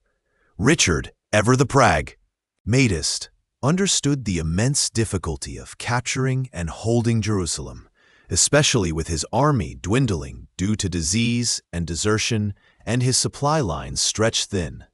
He proposed various solutions, including a division of Jerusalem or even a marriage alliance between his sister, Joan, and Saladin's brother, Al-Adil, with Jerusalem as their shared capital. This latter proposal, perhaps one of the more unusual diplomatic overtures in medieval history, highlights the extent to which Richard was willing to consider unconventional solutions to achieve a lasting peace, or at least a stable truce. Saladin, while always polite and respectful in his dealings with Richard, remained steadfast in his refusal to surrender Jerusalem, which was sacred to Islam. He understood that any such concession would be seen as a betrayal by his people and a stain on his legacy. The Crusaders made 2 attempts to march on Jerusalem from Jaffa, but both times they turned back. The first time, in January 1192, they came within sight of the city, the spires and domes visible on the horizon. But the weather was terrible, a torrential downpour turning the roads into quagmires, and the army was exhausted, plagued by dysentery and a lack of supplies. Richard, after consulting with his commanders, made the agonizing decision to retreat. He knew that even if they captured the city, they lacked the manpower and resources to hold it against Saladin's inevitable counterattacks. Some accounts suggest that Richard, in a moment of profound despair, refused to look upon Jerusalem, knowing he could not liberate it. Those who are not willing to rescue it are not worthy to behold it, he is reported to have said, covering his face. The second attempt, in June 1192, also ended in retreat. Again, the logistical challenges proved insurmountable. Saladin, meanwhile, continued his strategy of harassment and attrition, constantly probing the Crusader lines, cutting off foraging parties, and making their advance perilous. He rebuilt the fortifications of Jerusalem, strengthening its defenses, and ensured the city was well provisioned. He was patient, knowing that time was on his side. The Crusaders, far from home, were vulnerable to the elements, disease, and the constant drain on their resources. The stalemate was broken by Saladin's boldest move since Arsuf. In July 1192, he launched a surprise attack on Jaffa, hoping to seize the city and trap Richard's forces. He almost succeeded. His army quickly overwhelmed the outer defenses and poured into the city. Richard, who was some distance away, reacted with astonishing speed and courage. He raced back to Jaffa with a small contingent of knights, launching a daring counterattack from the sea. Leading from the front, he personally fought his way onto the beach, inspiring his men with his sheer ferocity. The ensuing battle for Jaffa was a brutal hand-to-hand struggle. Richard, often described as fighting like a madman, cut down many of Saladin's soldiers. His personal bravery was legendary, and he reportedly faced down Saladin's brother, Al-Adil, in single combat, though this account might be embellished by later chroniclers. The Muslim forces, caught off guard by Richard's swift return and ferocity, were eventually driven out of Jaffa. It was a narrow victory, but a crucial one, preventing Saladin from regaining a vital port. The Battle of Jaffa, though a victory for Richard, highlighted the exhaustion of both sides. Richard was wounded and his army was depleted. Saladin, though he had suffered a setback, had shown that he could still launch dangerous offensive operations. Both leaders recognized that the war had reached a point of mutual exhaustion. Neither could decisively defeat the other. The Third Crusade, for all its fury and the immense resources poured into it, had failed to achieve its primary objective, the recapture of Jerusalem. Finally, in September 1192, a truce was signed, known as the Treaty of Jaffa. It was a pragmatic agreement. The coastal cities from Jaffa to Tyre remained in Crusader hands, allowing Christian pilgrims access to the holy sites. However, Jerusalem remained under Muslim control. Pilgrims were permitted to visit the city unarmed, a significant concession from Saladin, who recognized the importance of pilgrimage to Christian faith. The truce was set for 3 years and 8 months. With the treaty signed, Richard, having fulfilled his crusading vow as best he could, prepared to return to England. His departure marked the end of the Third Crusade. He and Saladin, despite their fierce conflict, had developed a grudging respect for one another. Richard admired Saladin's chivalry and military skill, while Saladin acknowledged Richard's courage and leadership.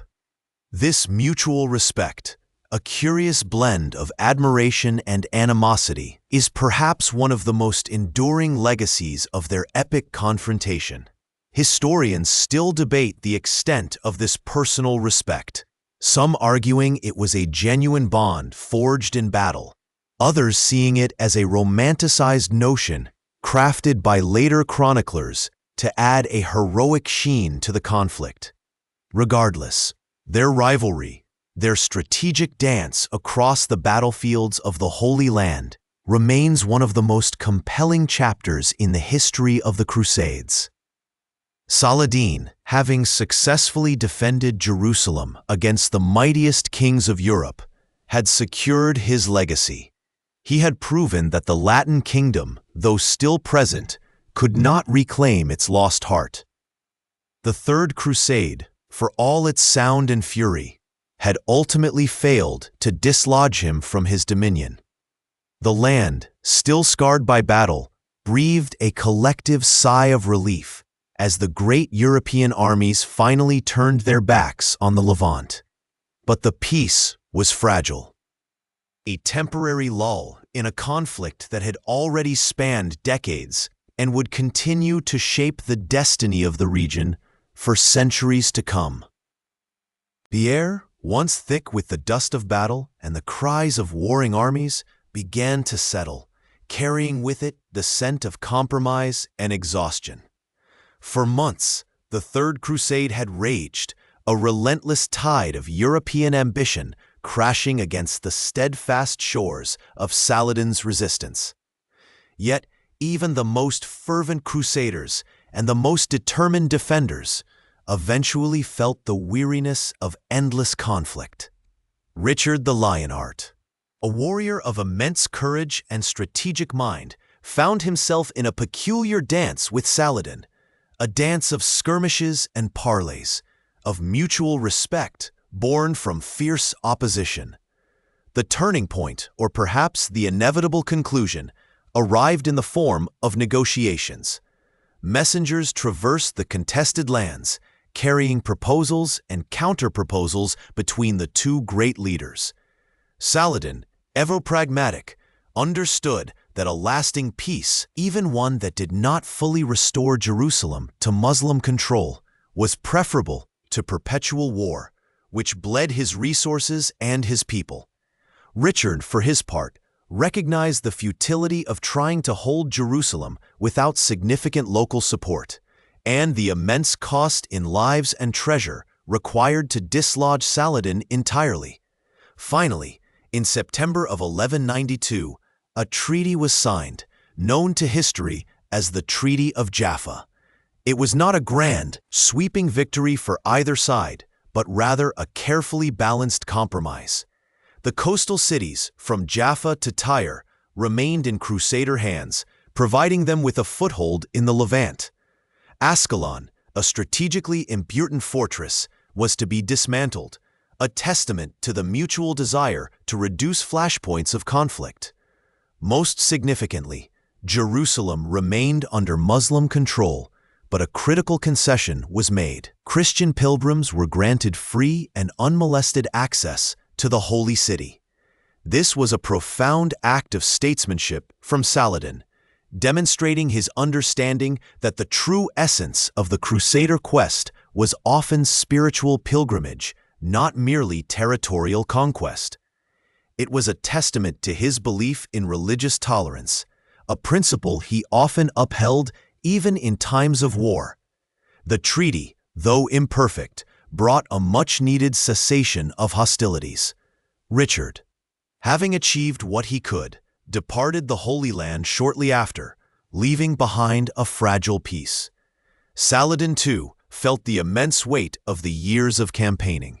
His health, always a concern, had been further eroded by the relentless pace of war and the constant demands of leadership.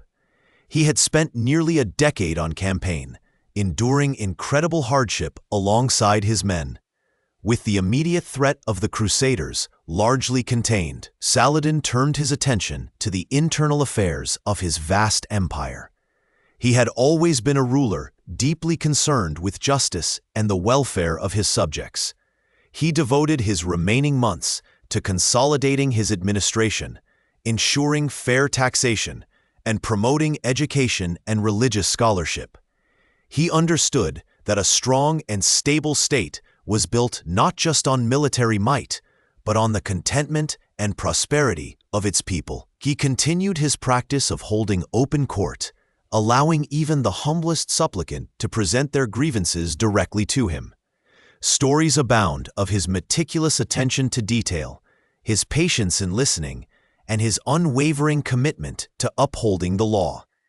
One lesser-known detail from this period reveals his character. Saladin, despite his immense wealth and power, lived a remarkably simple life. He eschewed lavish personal adornments and extravagant feasts. His personal treasury, often depleted by the costs of war and generous charitable donations, was rarely full.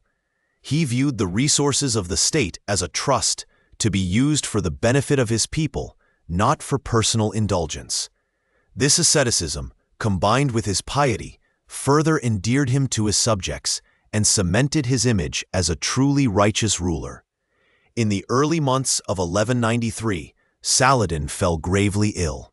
He had returned to Damascus, his beloved capital, where he had spent so many years building his empire.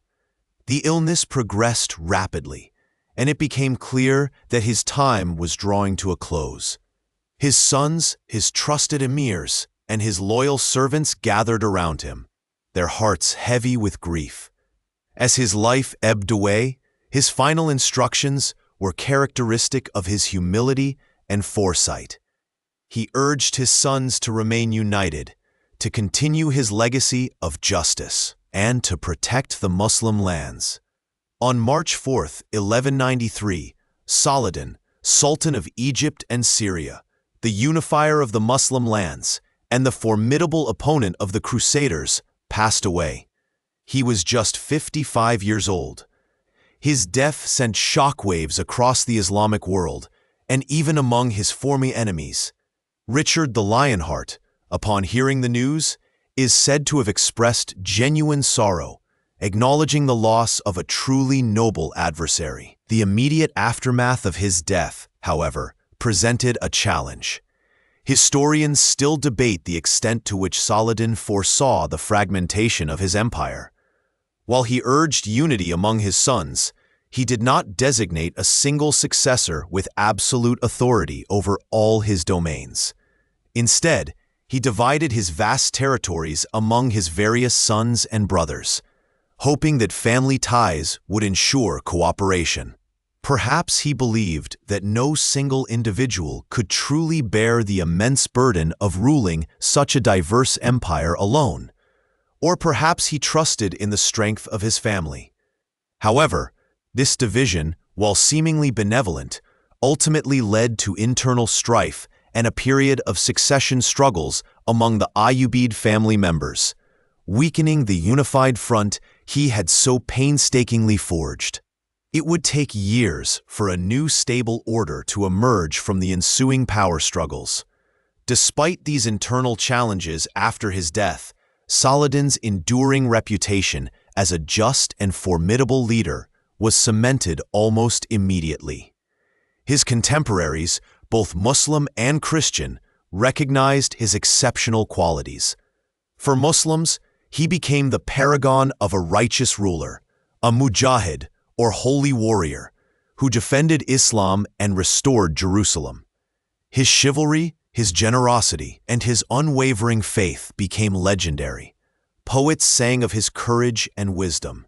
Chroniclers meticulously recorded his campaigns, and scholars lauded his patronage of learning. His legacy extended beyond the battlefield.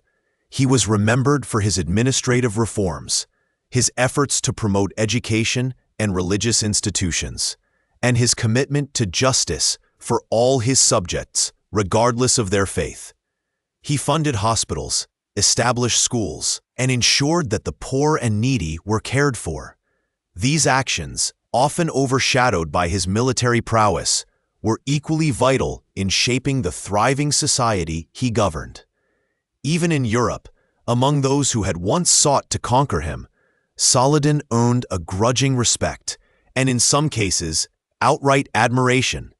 Crusader chroniclers, while portraying him as an enemy of Christendom, often described him with terms like noble, generous, and chivalrous. Stories of his acts of mercy, such as allowing the widows and orphans of fallen crusaders to leave Jerusalem unmolested, circulated widely. His adherence to a code of honor, even in warfare, stood in stark contrast to some of the atrocities committed by both sides during the Crusades. This unique position, revered by his own people and respected by his enemies, is a testament to his extraordinary character. Perhaps these stories, passed down through generations, whispered across the sands and through the ancient stones of Damascus, shaped the very fabric of historical memory. They spoke of a man who, despite wielding immense power, remained humble, who, despite facing existential threats, remained steadfast, and who, despite the brutality of war, never lost his sense of humanity. His life became a blueprint for ideal leadership, a testament to the power of faith, courage, and compassion.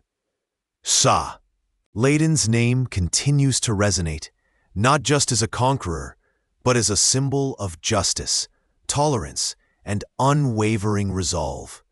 A beacon in the often turbulent annals of history. The chill of winter clung to Damascus in the year 1193, a stark contrast to the vibrant life that had once pulsed through the city. Saladin, the Sultan, had fallen ill shortly after bidding farewell to King Richard, who had departed for England. A fever, perhaps brought on by the exhaustion of years of relentless campaigning and the emotional toll of the Third Crusade, gripped him. For 11 days, the city held its breath, its people praying for their beloved leader.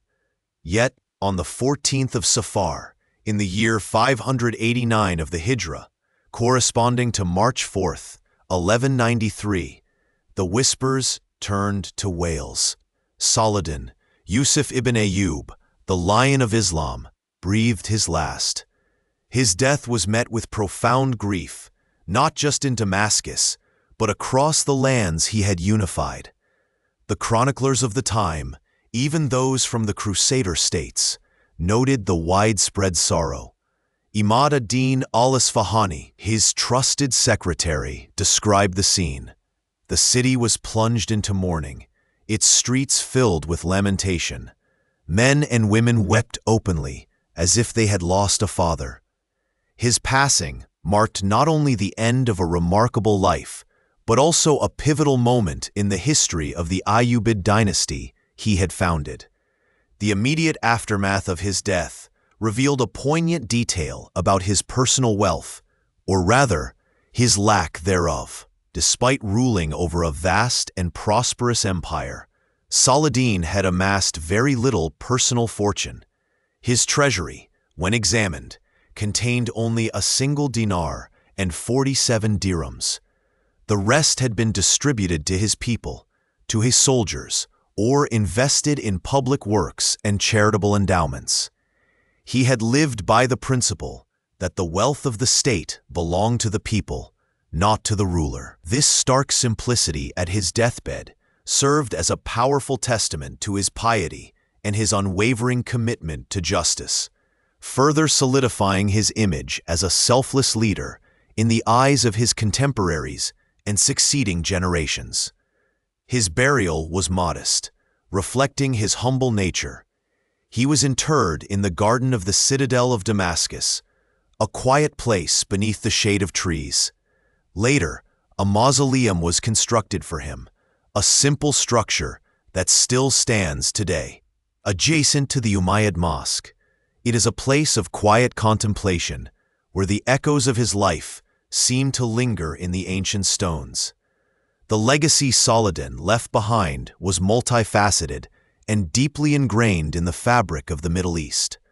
Perhaps his most enduring impact was the unification of Egypt, Syria, and parts of Mesopotamia under a single, powerful Sunni Muslim rule.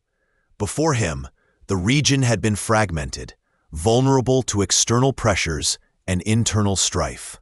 He forged a cohesive political and military entity, laying the groundwork for the Ayyubid dynasty that would govern for several decades after his death. This unification was crucial in repelling the Crusader threat and establishing a stable regional power balance. Beyond military and political achievements, Saladin's reign fostered a period of cultural and intellectual flourishing. He was a patron of scholars, architects, and poets. Under his patronage, madrasas, religious schools, were established across his domains, promoting Sunni Islam and fostering a renewed sense of religious identity. Hospitals, bridges, and fortifications were built, improving infrastructure and public welfare. This era saw a revival of Islamic learning and art, contributing significantly to the rich tapestry of Islamic civilization. His impact on Western perceptions was equally profound, though often shaped by the narratives of the Crusades. To the Crusaders, he was a formidable, often frustrating adversary. Yet, even among his enemies, a grudging respect and at times admiration grew. Chroniclers like Ambroise and the anonymous author of the Itinerarium Regis Ricardi depicted him as a chivalrous and honorable foe, a stark contrast to the often brutal realities of medieval warfare. Stories of his magnanimity, such as providing ice to the ailing Richard the Lionheart, or releasing noble prisoners without ransom, circulated widely. These tales contributed to the development of a romanticized image of Saladin in European literature and art, portraying him as the embodiment of chivalric virtues even across religious divides. This perception, while perhaps embellished, speaks to the profound impression he made on those who fought against him. However, historians still debate the extent to which Saladin himself cultivated this image of chivalry.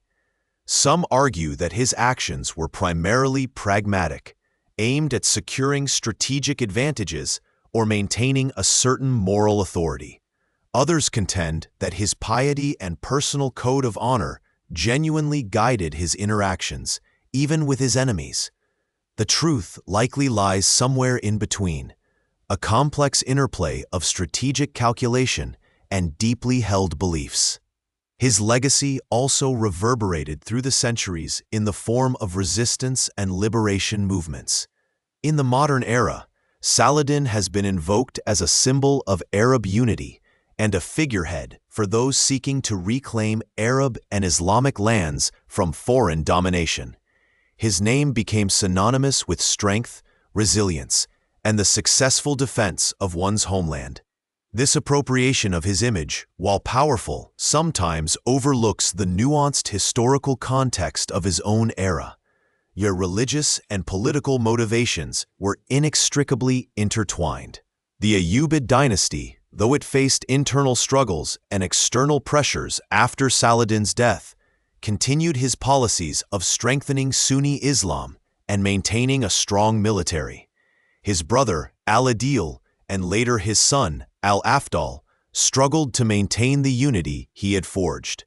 The Ayyubid legacy, however, extends beyond Saladin himself, encompassing a period of significant cultural and political development in the region. Even today, Saladin's name resonates in popular culture, appearing in countless books, films, and video games. He is often portrayed as the quintessential noble warrior, a wise and just ruler, and a figure of immense moral authority. This enduring presence reflects the powerful narrative of his life, a humble man who rose to unite an empire, defend his faith, and earn the respect of both friend and foe. His story remains a testament to the enduring power of leadership, conviction, and the complex interplay of faith, politics, and warfare in shaping the course of history. The winds of time have carried his name across continents and centuries, a whispered legend that continues to inspire and intrigue.